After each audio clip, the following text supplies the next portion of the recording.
നമസ്കാരം. കേരള കാർഷിക സർവകലാശാലയിലെ വെള്ളാനിക്കര ഗ്രാമീണ കൃഷി മൗസം സേവാ യൂണിറ്റ് 2026 മാർച്ച് 24 തയ്യാറാക്കിയ കാർഷിക കാലാവസ്ഥ നിർദ്ദേശിക ബുള്ളറ്റിൻ. ഭാരതീയ കാലാവസ്ഥ നിരീക്ഷണ കേന്ദ്രത്തിന്റെ മുന്നറിയിപ്പ് പ്രകാരം തെക്കൻ കർണാടകയിലും പരിസര പ്രദേശങ്ങളിലും സമുദ്രനിരപ്പിൽ നിന്ന് 1.5 കിലോമീറ്റർ ഉയരത്തിൽ ഒരു ചക്രവാത ചുഴി സ്ഥിതി ചെയ്യുന്നു. മാന്നാർ ഉൾക്കടലിൽ നിന്ന് തമിഴ്നാട്ടിലൂടെ വടക്കൻ കർണാടകയിലേക്ക് സമുദ്രനിരപ്പിൽ നിന്ന് 0.9 കിലോമീറ്റർ ഉയരത്തിൽ ഒരു ന്യൂനമർദ്ദ പാത കടന്നുപോകുന്നു.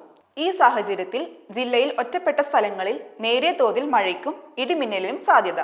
ജില്ലയിൽ വരും ദിവസങ്ങളിൽ കൂടിയ അന്തരീക്ഷ താപനില 37 ഡിഗ്രി സെൽഷ്യസും കുറഞ്ഞ അന്തരീക്ഷ താപനില 25 ഡിഗ്രി സെൽഷ്യസും ആകാനാണ് സാധ്യത. അന്തരീക്ഷത്തിലെ ഈർപ്പത്തിന്റെ അളവ് 65 മുതൽ 70%, കാറ്റിന്റെ വേഗത മണിക്കൂറിൽ ഏകദേശം 3 കിലോമീറ്റർ വരെ ആകാനാണ് സാധ്യത. പൊതുനിർദ്ദേശങ്ങൾ: വേനൽ ചൂടിൽ നിന്ന് മനുഷ്യരെയും സസ്യങ്ങളെയും പക്ഷിമൃഗാദികളെയും സംരക്ഷിക്കാനുള്ള അടിയന്തര നടപടികൾ സ്വീകരിക്കേണ്ടതാണ്. ബാഷ്പീകരണം കൂടുകയും വരണ്ട അന്തരീക്ഷ സ്ഥിതി തുടരുന്നതിനാലും വിളകൾക്ക് ആവശ്യഘട്ടങ്ങളിൽ ജലസേചനം കൊടുക്കുകയും മണ്ണിൽ ആവശ്യത്തിൽ ഈർപ്പമുണ്ടെന്ന് ഉറപ്പാക്കുകയും ചെയ്യുക.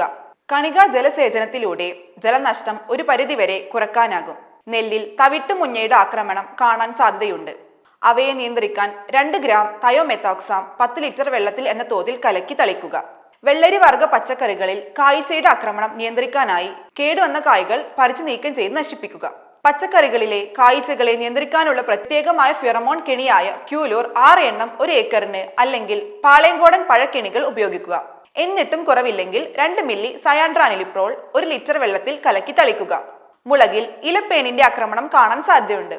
ഇത് നിയന്ത്രിക്കാനായി 2% വീര്യമുള്ള വേപ്പെണ്ണ വെളുത്തുള്ളി മിശ്രിതം ഇലയുടെ അടിഭാഗത്ത് പതിയത്തക്ക വിധം 10 ദിവസം ഇടവേളകളിലായി തളിക്കുക. ആക്രമണം രൂക്ഷമാണെങ്കിൽ സ്പൈറോമെസിഫൻ 8 മില്ലി 10 ലിറ്റർ വെള്ളത്തിൽ കലക്കി തളിക്കുക. വഴുതനയിൽ വെളീച്ചയുടെ ആക്രമണം കാണാൻ സാധ്യതയുണ്ട്. 2% വീര്യമുള്ള വേപ്പെണ്ണ വെളുത്തുള്ളി എമിൽഷൻ തളിക്കുക. അല്ലെങ്കിൽ ലെക്കാനിസിലിയം ലെക്കാനി എന്ന മിത്രകുമിൾ 20 ഗ്രാം 1 ലിറ്റർ വെള്ളത്തിൽ എന്ന തോതിൽ 10 ദിവസം ഇടവിട്ട് തളിക്കുക. മൃഗസംരക്ഷണം: കന്നുകാലികൾക്ക് അപകടകാരികളായ സൂര്യവികിരണങ്ങൾ ഏൽക്കാതിരിക്കാൻ കാലത്ത് 9 മണിക്ക് മുമ്പോ വൈകുന്നേരം 4 മണിക്ക് ശേഷമോ മാത്രം മേയാൻ അനുവദിക്കുക. അതിൽ വൈകുന്നേരം മേയാൻ വിടുന്നതാണ് കൂടുതൽ നല്ലത്. അന്തരീക്ഷത്തിലെ ചൂട് കൂടി വരുന്നതിനാൽ കന്നുകാലികൾക്ക് ധാരാളം തണുത്ത വെള്ളം കൊടുക്കുക. അതിരാവിലെയും വൈകിട്ടും പുല്ല്, വൈക്കോൽ മുതലായ പരുഷാഹാരങ്ങൾ നൽകുക.